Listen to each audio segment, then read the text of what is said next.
It seems abundantly clear from the comments section in my last video that the level of discontent in all spheres of the online hobby space towards Games Workshop is reaching a breaking point. And in this video, I'm going to look at their various business practices that have been called out for a myriad of reasons in the past, whilst juxtaposing it with their ever-increasing revenue gains and rise in popularity. It's not a GW bashing video, as I finish with some possible routes to redemption with the core audience that should resonate with the wider incoming hobbyists who are unordained. So consider it constructive criticism from someone who's always been a nerd.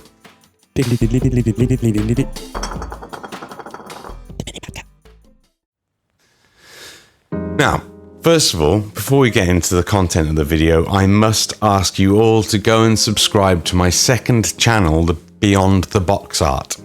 There are things going on I feel uncomfortable talking about here, and whilst I can't promise you that I'll be talking about it there either anytime soon at least, it's a good way to stay connected if this channel goes quiet. So, and if you're not subscribed here, make sure you do that for future content. This channel, the Mini Mad Cat, it doesn't usually do this kind of content. It's not exclusively news or GW. What is it? What am I looking for? Rage bait. It's not a rage bait channel. It's certainly not focused on GW, although it has largely been in the past. I have painted other people's models repeatedly, like Modifius's and Signum stuff, and I've done a little bit of work for smaller companies like Paul at Creative Sculpt Studios. And anyway, I'm getting off topic. It's the home of painting miniatures on a train, for example, and we do like experiments like purifying paint water or tackling huge terrain and whole board builds and everything. So if you like that kind of content, then that's what this channel's about, the Mini Mad Cat, and my aim is to keep things fresh, informative and fun here.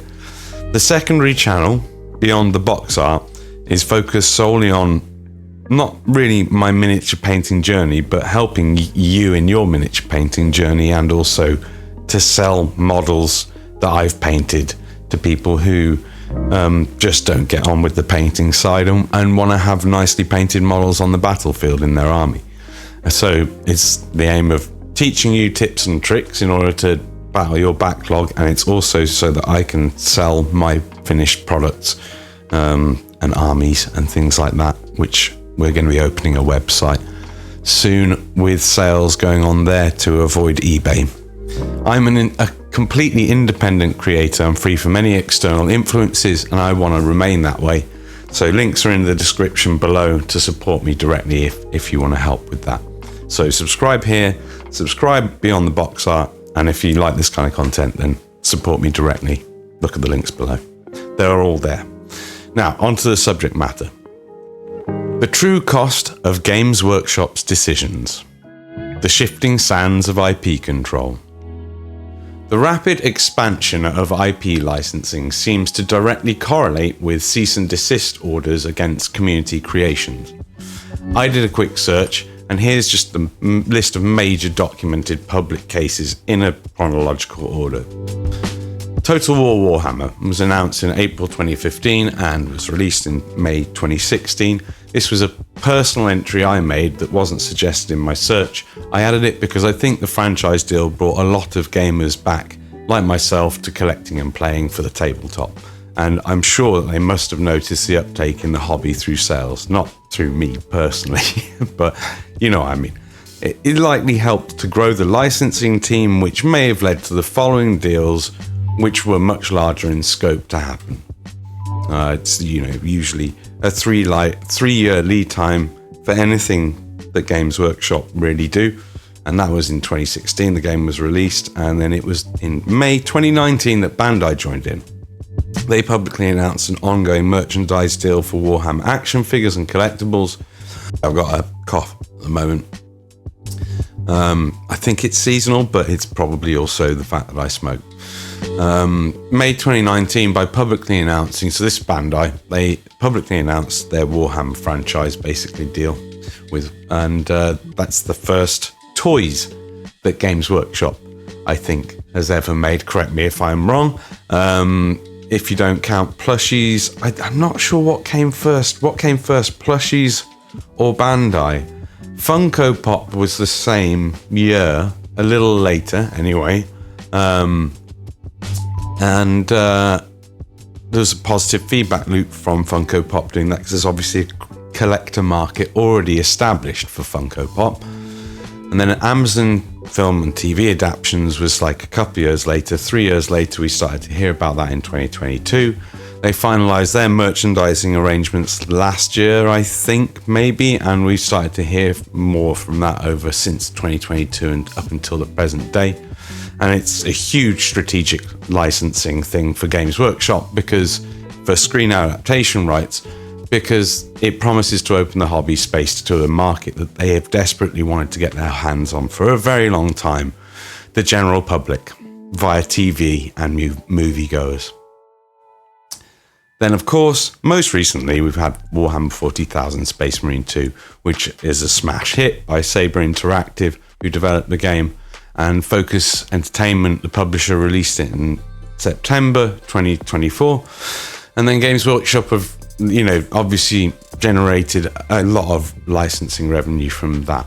And the result is that there were record licensing and revenue reports from GW in the financial year just finished.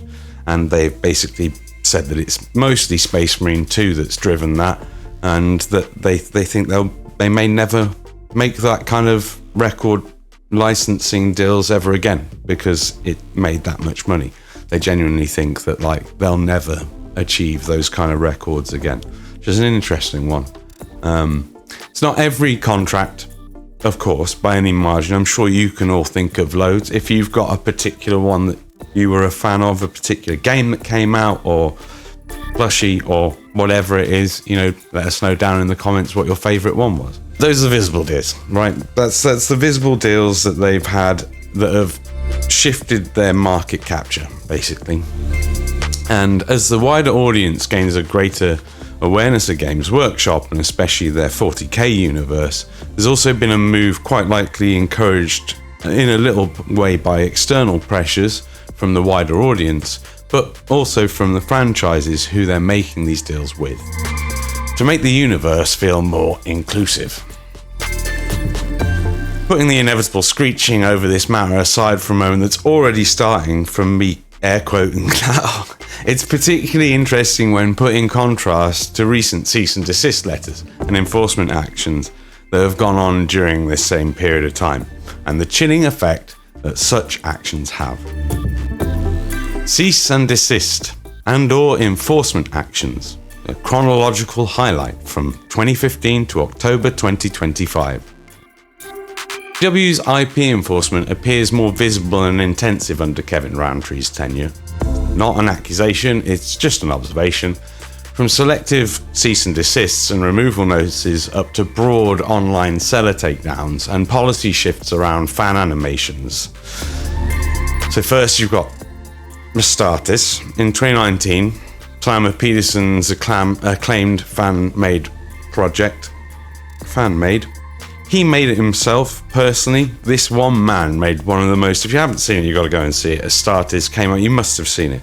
In 2019, he came out with the first little snippet of it, and then I think he sort of got maybe the second one out, and then maybe when the third one came out in 2021, they basically said, cease and desist. They sent him cease and desist, and then shortly after, hired him. And that's sort of been cited as as GW's join us or die approach, which some people kind of maybe consciously or not think that's how they deal with fan creations. So that was in 2021, and it was a new policy that actually came out then that sparked backlashes, not just Sayama, but other animators, modders, 3D printing creators. They all started to see takedowns of their creations online. And then last year, in 2024, prop makers like Galactic Armory reported cease and desists. So it's physical products being sold online instead of digital offerings. and that was when Space Marine 2's merchandising push kind of started. So during 2024 to 2025, it's been a large-scale US lawsuits by GW targeting online sellers, resulting in injunctions and default judgments. So, it's stifling, not only stifling, but it's really sort of making the online creation of fan-made content stultified completely. It's calcifying it and making people nervous to even think about posting things. The pattern, it's twofold. GW shows itself to selectively hire and assimilate some fan creators, like Sayama with Astartes, whilst simultaneously deploying a stronger, more formal IP enforcement regime through formal updates, formal policy updates, cease and desists, and large seller lawsuits. So that duality feeds into the narrative that IP monetization and tighter control correlate with community suppression. The long-term implications of aggressively protecting IP versus fostering community-driven content, as far as I can see it, is this. The hardcore fans that have been into the IP for multiple decades, and those so invested, they add their creativity and their spare time to bolstering the IP for little to no long-term gains, are a testament to the franchise. In the past, during what I would describe as better times, tabletop enthusiasts literally helped to drive the narrative in a symbiotic relationship with the company during the 13th Black Crusade. Instead, now what we see is a watering down of the essential lore of the universe in what appears to be some attempt to make the universe more palatable, which, while fracturing continuity, simultaneously narrows and redefines the timbre of the established storyline.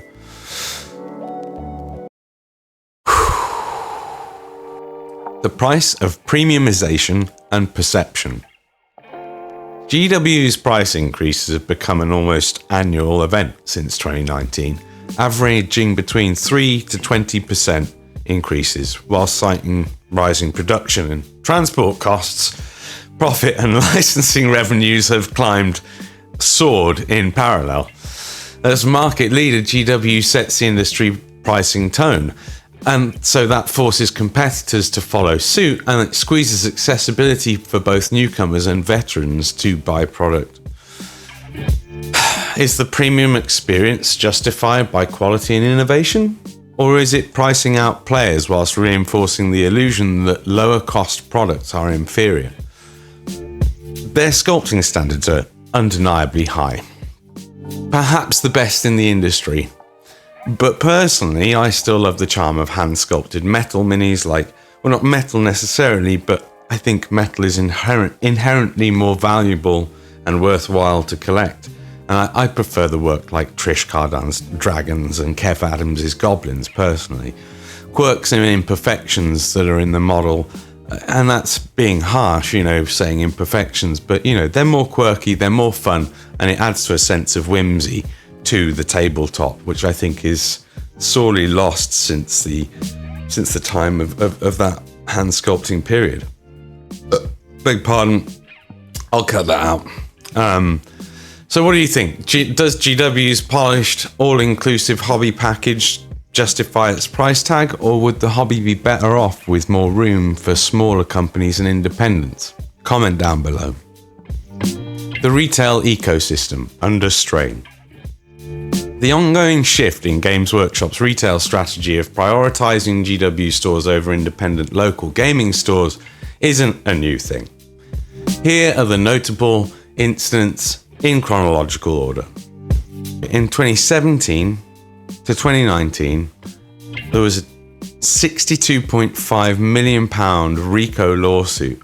I don't know if it actually ended up being a RICO lawsuit, but it was known as the $62 million lawsuit, basically, or it was known as the RICO suit against GW. It was basically this guy who owned a shop in America, and he just felt like he'd been fucked by GW for just too long. Like, you know, like I'll put the scene in, I'll find the clip, you know, it's like this. It's like this. He's like, it's just gone on too long. And he launched a $62.5 million lawsuit. And some of the, I think, especially at the time, some of the accusations that he made seemed like ludicrous and hilarious. But I kind of wonder now that time has gone on whether or not some of them, if we look back at the thing, you know, if we read through them now, whether or not they'd seem more reasonable. I don't know. But you can go and look that up yourself. That's my first instance, right? Then obviously in 2022, you've had it where there was a trade account cost increase of about 6%, which meant that, like, instead of getting things at their usual discounted price, shops were paying 6% more on their standard cut. You know, so they were losing 6% of their cut is the easiest way to think about it, right? And that was in 2022. Throughout there until 2024, you had like increasingly restrictive trading policies that limited discounts and pre-orders to shops, and then so that squeezed their margins even further.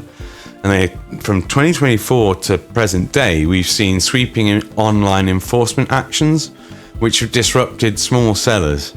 So I'm not quite sure what my search meant by that, but if anyone knows what exactly that's pointing to, then let me know. Otherwise, this might just be like filler. This might be like AI filler from a search. Right, and then in 2025, this is something that I'm aware of. I think a lot of people are aware of. Is that like Saturnine that came out? It didn't get very good feedback from the focus groups, right? From the focus groups that the like sales and marketing team used to figure out like how many sales they thought they might get from it. And this is reportedly, supposedly, right? Allegedly, right? So Saturnine allegedly had you know like low results in those polls, basically amongst potential customers, and they ended up overselling and overstocking them in FLGSs, which has left the FLGSs. And apparently, look, it's a great game. Personally, I actually really love the Saturnine models. Here, they're a bitch to put together when they probably could have just been like a 2-part thing. But complexity in models in order to make it hard for people to replicate them or something. I don't know, something like that. But nonetheless, it's left these FLGSs with loads of excess stock, basically, and they haven't sold it again. It's screwing the FLGSs. So these various incidents, it illustrates like a pattern, doesn't it? Corporate decisions that increase GW's margin and brand control often shift the risk and cost to FLGSs, basically. They're just shifting the cost and the risk to FLGSs as often as they can. And it forces the FLGSs to adapt by reducing support and allocations to whatever games, be it GW or other games, because they still think that their main driver, which it will be on their sales ledgers, is GW stuff. So it could even lower the amount of support that other games get. And it reduces their ability to cultivate local communities, right? So it really, really hampers the FLGSs, all of this behavior. And over time, it erodes the diverse retail landscape that we actually have, and consequently, new player entry and community growth is stunted. So whilst GW has these like huge cash reserves and can survive a hobby apocalypse, can their smaller competitors? Probably not. And maybe that's the point. GW's digital offerings and community disconnect. Another chronological list of notable incidents. From Warhammer Plus to Warhammer.com, GW's digital ventures have consistently struggled. I think that's an understatement, right? You got Warhammer Plus launched in 2021. Conceptually, a great idea, right? Really good idea, but it was heavily criticized, rightly so, for thin content and a slow rollout after an abysmal launch. Then you had the website migration a couple of years later, which is, I mean, like, it's still bad now, and it's brought like search engine optimization issues. The search tool doesn't work. It used to work. You used to be able to search by all sorts of different things, and it would like bring up relevant models or products on the website. This is, you can tell just by me, it's a personal gripe that actually affects me on a regular basis. Anyway, it's buggy, functionality's terrible. And as a regular user, I can't stand it. It does my head in. No other major company has a website this bad.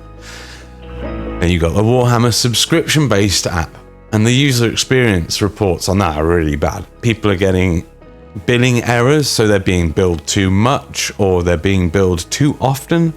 And they've been reported as having like it's got a low value. Basically, people sort of like get it, and then they're like, this isn't really worth the money that I've paid for it, is it? So it's having a dwindling user base at the moment. It's sort of like it's been launched, and it was well received because we've been waiting for this for ages. A lot of gamers have been waiting for something that kind of unifies your rules in one place and various things like that, which it does, but people feel like that it costs too much money for what it is. And maybe you hear it from everyone, maybe £5 a month so that you can play whatever Games Workshop game you want. I mean, I would fucking get that. I would get that, and I'm like thinking about entrenching myself in a rule set that I just own and never going forward. But if they came up with maybe and I don't do subscription model services. Come on, GW, £5 a month for everything. God knows how many customers that you would pull in if you did it. Anyway, okay. Despite this rise in revenue, there's this poor digital experience, and it's eroding trust and amplifying frustrations amongst the community. It's a clear sign of underinvestment or rushed development, or that they're keeping like development of the next iteration that's going to be so much better under wraps until they finally reveal it. God knows if they do that again, then just make incremental changes until it's better, right? Which is like the opposite of the kind of incremental changes you make with your games when after release. But anyway, next point, next subject. Moving on. Retcon and law changes. Okay, this is the one that's probably going to like get fire in the comments. I don't give a fuck. Over the multiple decades that Warhammer has existed, aside from commonly having the occasional continuation issue through publications of hundreds of literary tomes by the Black Library, the law's been pretty consistent. Big retcons feel like the author changing the rules mid-game. When GW confirm a female Custodes, and people start arguing for female Space Marines, they're trying to inject something into the universe that's wholly unwelcome by all but the most rabid of ideologues, obfuscators, or well poisoners. And it's not unwelcome for the single reason that the law doesn't allow for it, but it's simply instead because it fundamentally goes against the very nature and essence of the universe in which people are immersing themselves. Retcons split the fan base, with some applauding renewed storytelling and others angry at continuation and settings getting broken. The former seems excited for the commercial reset, allowing for more product to buy whilst laughing at everyone else's loss of nostalgia, and the latter receives a severe dose of narrative whiplash and their concerns get sidelined and forgotten. These drastic narrative changes seem a desperate attempt to maximize monetization at the expense of the IP, as these extremes are part of what make the setting unique. That being said, the change creates opportunity for new army factions and books with which to put a claim of IP ownership on. So there's two sides to that coin. Maybe it simply swings and roundabouts. I'm not sure. But when the story changes for profit, trust can fragment, and trust is the thing that any purchase is made on. A path forward. Rebuilding trust. Proposing actionable strategies. Here are just a few back of a napkin practical strategies GW could adopt to re-engage with its core community and foster goodwill. Number 1. A community IP charter. Clarify fan content rules to distinguish harmless creativity from infringement. Will they do it? No, probably not. It's unlikely. Too many internal yes men and well-paid risk-averse executives. Number 2. Create a partnership program. Turn fan creators into official partners. A proven model in other industries. Possible. Warhammer Plus does need new talent, but we'll see. Resale stability toolkit. That's another thing they could provide to support the FLGSs, with fair trade terms, return options, and promotional credits or something, right? It's very unlikely. GW seem intent on replacing them with its own stores. Transparent pricing cadence. They could freeze entry-level products and explain price changes. This is not going to happen. Of all of my suggestions, this one is definitely not going to happen because transparency would expose profit-driven increases well beyond inflation. Number 5, a digital UX overhaul. An external audit maybe, for 90 days to fix it, and a transparent changelog. Could they? Yes. Will they? Probably not. It's been broken for years, so I don't see it changing. And number 6, a grace before enforcement to fan creations. So just in addition to the idea that they actually clarify the rules on that, with fan creations, they could also give friendly warnings before actually issuing cease and desists to avoid PR disasters. But GW love a PR disaster because for them it's definitely bad. What is it? There's no such thing as bad PR, I think, right? That is definitely GW's stance on stuff. So they also are too entrenched in their legal culture, I think, for that to change either. Number 7. Community Advisory Board. Real fan and retailer input with published meeting notes. So again, this is unlikely to happen given the state of their community team, which, let's face it, is a shit show dumpster fire. Each of the above are practical, low-cost steps that would visibly shift how the community perceives GW. Do you think GW could find a more collaborative approach to IP and content creation? And would it create growth and opportunities, or would it just turn into a risk that ruins their company image? Can you see a vision for a future where GW's business decisions align more closely with the health and vibrancy of the hobby? I don't. Anyway, I don't want to colour your opinion. I want to know what you think. Comment down below. If I missed something that you think would have helped this video massively, maybe help my understanding, let me know. In the meantime, God bless, be well, question everything, and have fun. If you enjoyed that video, make sure to check out all my social medias.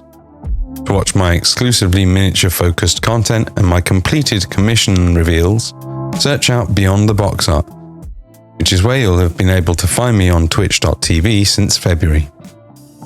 Interested in hearing more of me and listening to some classic reads? Then look for Mad Cat audiobooks here on YouTube. If music is more your thing, type in Tomcat's music to the search bar.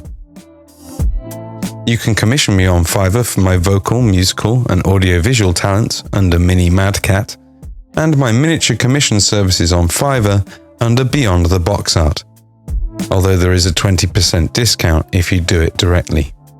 Contact me via Discord. If you really enjoy the content, then you can support me directly via patreon.com/theminimadcat or on Ko-Fi under the name Beyond the Box Art. Thank you kindly for watching. God bless you. Question everything and have fun.